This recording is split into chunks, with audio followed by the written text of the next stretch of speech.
신실하신 하나님께서는 항상 성경에 기록한 말씀을 따라서 역사하십니다. 구약시대는 하나님의 말씀을 기록하여 책을 이루기 위한 시대였고, 신약시대는 책에 기록된 하나님의 말씀대로 이루어지는 시대입니다.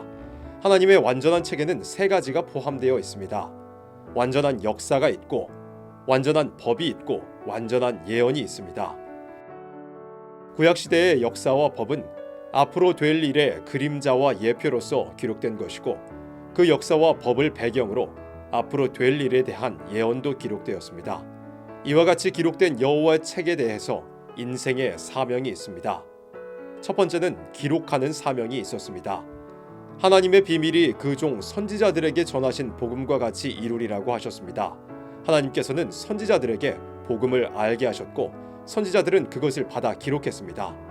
선지자들이 책을 기록할 당시에 일어났던 역사적인 사건들은 그 내용들이 본격적으로 성취될 마지막 때의 일을 예표하는 것이었습니다.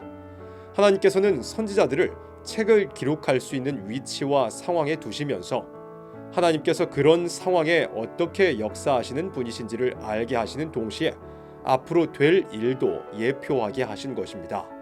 인간은 어리석고 무지해서 증거가 없이는 잘 믿으려고 하지 않기 때문에 하나님의 말씀이 확실하다는 것을 알게 하시려고 구약의 역사를 진행하시면서 책을 기록하게 하셨습니다.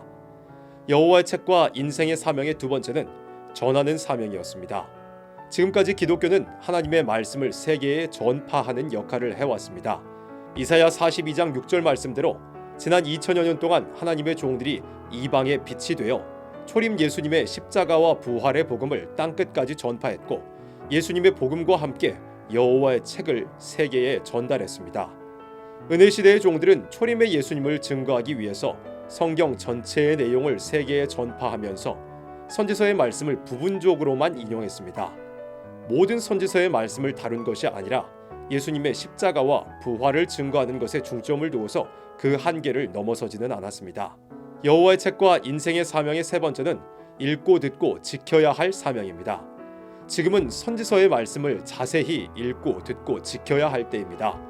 요한계시록은 분명히 예수님 재림이 가까울 때 있을 일을 기록한 성경입니다. 재림이 가까운 지금 예수님께서 우리에게 원하시는 것은 예언의 말씀을 읽고 듣고 지키는 것입니다. 그리고 예언의 말씀은 선지자들에게 전하신 복음을 가리키는 것입니다. 구약시대 선지자들이 활동할 당시에 예언적으로 보여주었던 일들은 마지막 시대 되어질 일들을 예표한 것이었습니다. 당시 하나님의 백성들의 부패는 이 시대 기독교인들의 부패이고, 당시 하나님의 백성들을 향한 선지자들의 책망은 이 시대 기독교인들을 향한 책망입니다. 그 당시에 있었던 종교 부패, 정치 부패, 경제 혼란, 인심 악화는 모두 이 마지막 시대에 있을 종교 부패, 정치 부패, 경제 혼란, 인심 악화를 미리 보여준 것이었습니다.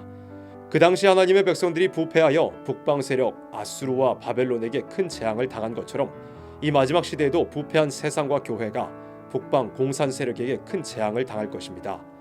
그 당시 선지자들을 통해서 해방과 회복을 예언하신 것은 천년왕국을 통해서 성취될 것입니다. 마지막 시대는 이와 같은 원리를 깨닫고 성경 본문을 자세히 읽어 전하고 자세히 듣고 깨달아 자세히 지켜나가야 할 때입니다. 선지자들은 여호와의 책을 기록하는 사명을 했고, 사도들과 은혜시대의 종들은 여호와의 책을 전하는 사명을 했고, 마지막 시대 우리는 여호와의 책을 자세히 읽고 듣고 지켜야 할 사명이 있습니다.